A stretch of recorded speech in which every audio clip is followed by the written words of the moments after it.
नमस्कार। लक्ष्मण धारा education platform में आप सभी का स्वागत है। प्यारे साथियों, अपन लास्ट वीडियो के अंदर 8वें और 9वें अध्याय की बातचीत की थी। आज अपन करेंगे 10वें अध्याय की बातचीत, ठीक है ना। पार्ट तो 9 ही रहेगा, बट 10वां और 11वां दोनों अध्याय आज की वीडियो में अपन देखने वाले हैं। तो चलो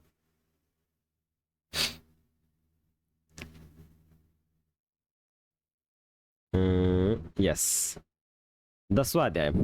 नए, क्या नए साम्राज्य एवं और राज्य, ठीक है। तो चलो फटाफट कंप्लीट कर लेते हैं। प्रशस्ति यह एक संस्कृत शब्द है जिसका अर्थ होता है प्रशंसा करना। देखो, किसी भी व्यक्ति की प्रशंसा में लिखे गए जो ग्रंथ होते हैं या जो किताबें होती है, जो साहित्य होता है, वो प्रशस्ति कहलाता है। प्रशस्ति का मतलब क्या है? प्रशंसा करना, बखान करना, प्रशंसा करना, ठीक है ना। चंद्रगुप्त वंश के पहले गुप्त वंश के पहले शासक से जिन्होंने महाराजा धीराज की उपाधि धारण की। ये जो गुप्त वंश के प्रथम शासक है चंद्रगुप्त, इन्होंने महाराजा धीराज की उपाधि धारण की। हर्षवर्धन के दरबार में कवि बाण भट्ट ने संस्कृत में उनकी जीवनी हर्षचरित लिखी। किसने? हर्षवर्धन के दरबारी कवि थे बाण भट्ट। इन्होंने एक संस्कृत के अंदर जीवनी लिखी जिसका नाम है हर्षचरित। चालुक्य राजवंश की राजधानी ऐहोल थी। पुलिकेशन द्वितीय किस राज्य के सबसे प्रसिद्ध राजा थे? और इनके दरबारी कवि रवि कीर्ति थे, ठीक है ना। तो पुलिकेशन द्वितीय जो है वो चालुक्य राजवंश के राजा थे और इनकी राजधानी ऐहोल थी। और इनके जो दरबारी कवि जो थे वो रवि कीर्ति थे। प्रशासन की प्राथमिक इकाई गांव होते हैं। कालिदास की प्रसिद्ध कृति अभिज्ञान शाकुंतलम दुष्यंत नामक एक राजा और शकुंतला नाम की एक युवती की प्रेम कहानी है। नाटक में गरीब मछुआरे के साथ राज्य कर्मचारियों के दुर्व्यवहार की बात की गई है। तो ये भी थोड़ी बहुत जानकारी ध्यान रखें क्योंकि ये मेरे प्रश्न आया था। अभिज्ञान शाकुंतलम के अंदर एक राजा और शकुंतला नाम की युवक एवं युवती की प्रेम कहानी है जिसके अंदर एक गरीब मछुआरे के साथ राज्य के कर्मचारियों के दुर्व्यवहार की बात की गई है। लगभग 14 साल पहले पैगंबर मोहम्मद अरब में इस्लाम नामक एक नए धर्म की शुरुआत की। ईसाई धर्म की तरह इस्लाम भी अल्लाह को सर्वोपरि माना और यह इस्लामिक धर्म पवित्र ग्रंथ कुरान को माना जाता है। तो पैगंबर मोहम्मद ने जो इस्लाम धर्म की स्थापना की, उनका धार्मिक ग्रंथ जो है वो कुरान है। और इसके अंदर जो मोस्ट इंपोर्टेंट प्रश्न है वो देख लेते हैं। चंद्रगुप्त के बारे में किस अभिलेख में जानकारी मिलती है? तो इलाहाबाद में एक अशोक स्तंभ मिला है, वहां से जानकारी मिलती है। प्रशस्ति किस भाषा का शब्द है? संस्कृत भाषा का है जिसका अर्थ होता है प्रशंसा करना या बखान में लिखी गई ग्रंथ, ठीक है। किस शासक को सिक्कों पर वीणा बजाते हुए दिखाया गया है? समुद्रगुप्त को वीणा पर मतलब जो सिक्के हैं उनके ऊपर वीणा बजाते हुए दिखाया गया है। विक्रमी संवत कब शुरू हुआ? तो लगभग आज से 58-57 ईसा पूर्व चंद्रगुप्त द्वितीय के द्वारा इसको शुरू किया गया था। समुद्रगुप्त की मम्मी कौन थी? तो लिच्छवी गण की कुमार देवी इनकी माता थी। समुद्रगुप्त के पिता कौन थे? चंद्रगुप्त इनके पिता थे। समुद्रगुप्त के पिता कौन है? चंद्रगुप्त है, ठीक है ना। कवि कालिदास व खगोल शास्त्री आर्यभट्ट किसके दरबार में थे? तो ये थे समुद्रगुप्त के, ठीक है। ये बहुत इंपॉर्टेंट है कि कवि कालिदास और खगोल शास्त्री आर्यभट्ट किसके दरबार के अंदर राजकवि हुआ करते थे? तो समुद्रगुप्त के अंदर। कवि बाण भट्ट किसके दरबारी कवि थे? तो हर्षवर्धन के दरबारी कवि थे। चीनी यात्री हेवंत संघ किसके दरबार में रुके थे? तो ये हर्षवर्धन के दरबार के अंदर रुके थे। हर्षवर्धन कहाँ के राजा बने? तो ये थानेश्वर के राजा बने थे। पल्लवों की राजधानी कौन सा नगर था? तो कांचीपुरम पल्लवों की राजधानी नगर था। पल्लवों का शासन किस नदी के आसपास था? तो कावेरी नदी के आसपास था। चालुक्यों की राजधानी कौन सा नगर है? ऐहोल। चालुक्यों को राजा किन नदियों के बीच में स्थित चालुक्यों का राज्य किन दो नदियों के बीच में स्थित था? तो कृष्णा और तुंगभद्रा जो नदियां थी इनके बीच में स्थित था। और रवि कीर्ति किसके दरबारी कवि थे? तो पुलिकेशन द्वितीय के दरबारी कवि थे। कालिदास के नाटकों के अनुसार तत्कालीन जनसाधारण किस भाषा का प्रयोग करते थे?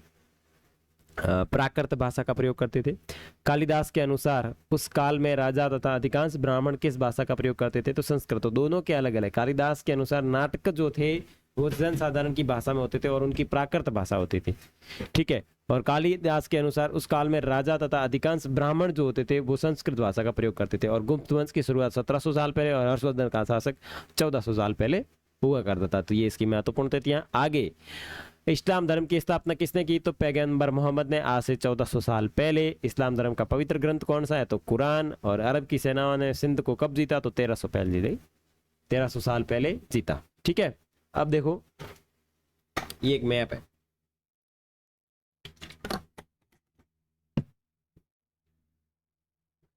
ओके।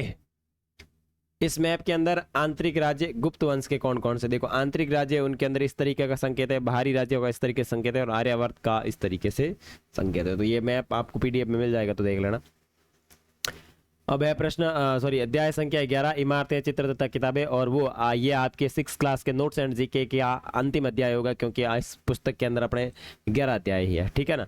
महरौली दिल्ली में कुतुब मीनार के परिसर में खड़ा एक लोह स्तंभ भारतीय शिल्पकारों की कुशलता का एक अद्भुत उदाहरण है। देखो महरौली का जंगल बीच में वो एक मर्डर के कारण बहुत फेमस रहा था, तो महरौली का जंगल कहाँ है, दिल्ली के अंदर, और ई महरौली जंगल के अंदर, महरौली जंगल के अंदर एक कुतुब मीनार स्थित है, जो बहुत ही जबरदस्त भारतीय शिल्पकला का प्रदर्शन करता है, जिसकी ऊंचाई जो है 7.2 मीटर और वजन 3 टन से ज्यादा है। इसका निर्माण लगभग 1500 साल पहले, और इसमें चंद्र नाम का एक शासक का जिक्र है, तो ये भी ध्यान रखना, चंद्र नाम के एक शासक का जिक्र है। तो कहाँ है, देखो आप चीजों को याद करने के लिए वापस ऐसे ट्रिक मारो, ठीक है ना। कहाँ पे स्थित महरौली, महरौली कहाँ है, दिल्ली में, ठीक है। और क्या नाम है, कुतुब मीनार, कुतुब मीनार में स्थित है, कुतुब मीनार परिसर में स्थित है। लोगो खंबो कितो मीटर छोड़ो लंबो है, तो 7.2 मीटर लंबो है, ठीक है। वजन कितो है, 3 टन, ठीक है। कितना साल पहला बने हो, 1500 साल पहला बने हो, ठीक है। और कई शासकों को वर्णन मिले, एक तो चंद्र नाम के शासक को वर्णन मिले। तो ऐसे छोटी छोटी ट्रिक बना लोगे ना, तो वापस रिवीजन करेंगे ना, तो सिर्फ अपने को सारी चीजें नहीं देखनी होती कि भाई कुतुब मीनार महरौली के जंगल दिल्ली के अंदर स्थित है, मतलब लोह स्तंभ महरौली दिल्ली के कुतुब मीनार परिसर में स्थित है, जिसकी ऊंचाई 7.2 मीटर तथा वजन 3 टन से ज्यादा। आज से 1500 साल पहले इसका निर्माण हुआ। चंद्र नामक एक शासक का जिक्र मिलता है, जो कि गुप्त वंश के आश्चर्य की बात यह है कि इसमें आज दिन तक जंग नहीं लगा है, मतलब काट खा दो को। दूसरी बात क्या है कि इसके अंदर किसी भी प्रकार का जंग नहीं लगा है। प्राय स्तूपों के चारों ओर परिक्रमा करने के लिए एक वर्ताकार पथ बना होता है, जैसे प्रदक्षिणा पथ कहते हैं। जितने भी स्तूप बने होते हैं उनके चारों ओर परिक्रमा करने के लिए इस तरीके का एक मार्ग बना होता है, ठीक है ना। तो ये जो बीच का मार्ग है वो क्या कहलाता है, प्रदक्षिणा पथ कहलाता है, ठीक है। और रास्ते को रोलिंग से घेर दिया जाता है, जिसे वेदिका कहते हैं। और ये जो रास्ता होता है इस यहाँ पे ऐसे रोलिंग लग जाती है, इसको क्या कहते हैं, वेदिका कहा जाता है। और इस रोलिंग के पास में एक ऐसा सा प्रवेश द्वार होता है, उसे क्या कहते हैं, प्रवेश द्वार कहते हैं, ठीक है। आगे देखो सांची का महान स्तूप मध्य प्रदेश के अंदर है, और ये आपको ये रोली का और प्रदक्षिणा देखना है तो आप सांची का मध्य प्रदेश के अंदर जो स्तूप है उसको देख सकते हैं, ठीक है। आगे बात करो इंपॉर्टेंट मोस्ट क्वेश्चन प्रश्न इस अध्याय के। तो तांबे व टिन को मिलाकर किस धातु का निर्माण किया जाता है, तो कांसे का निर्माण किया जाता है। लोह स्तंभ महरौली दिल्ली की ऊंचाई कितनी है, 7.2। लोह स्तंभ पर बने अभिलेख पर किस शासक का नाम दर्ज है, चंद्र। स्तूप शब्द का अर्थ क्या होता है, टीला। स्तूप में जिस डिब्बे में बौद्ध अथवा उनके अनुयायियों के अवशेष रखे जाते थे वो क्या कहलाते थे, धातु मंजूषा कहलाती थी, ठीक है।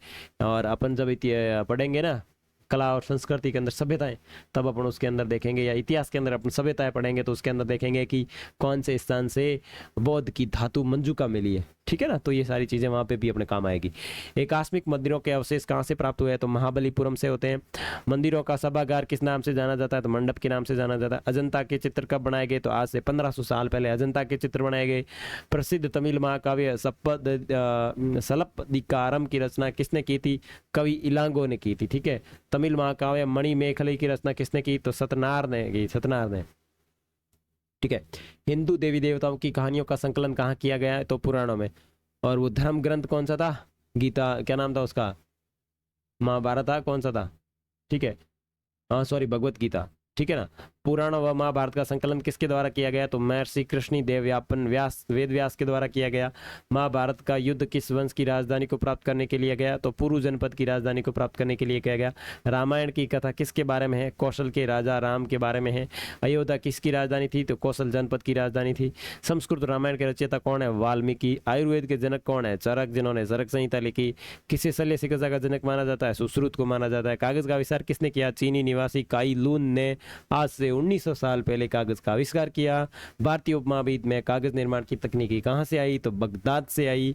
और महान गणितज्ञ आर्यभट्ट द्वारा आर्यभट्टियम नामक पुस्तक किस भाषा में लिखी गई, तो संस्कृत भाषा में लिखी गई। और साथ ही आप ये कुछ महत्वपूर्ण तिथियां भी देख सकते हैं, ठीक है। और इसी के साथ लक्ष्मण धारा एजुकेशन प्लेटफॉर्म के ऊपर आपके 6ठी क्लास की जो पुस्तक हमारा अतीत भाग 1 के संपूर्ण अध्यायों के नोट्स एंड जीके के प्रश्न आज विधिवत समाप्त होते हैं। अब इससे आगे यहाँ इसी प्लेलिस्ट के अंदर आपको वीडियो मिलेंगे जिसके अंदर अपन बात करेंगे किसकी, इस अध्यायों के महत्वपूर्ण एमसीक्यू प्रश्नों की, जो आपके पिछले अध्यायों में भी आए हुए हैं, सॉरी पिछले एग्जामों में भी आए हुए हैं और आने वाले भी हैं। तो उन सब की और इन नोट्स की पीडीएफ प्राप्त अपने प्लेलिस्ट क्या बोलते हैं उसको, टेलीग्राम पे मिल जाएगी, और वहाँ पे अपलोड नहीं होती है तो आपको अपने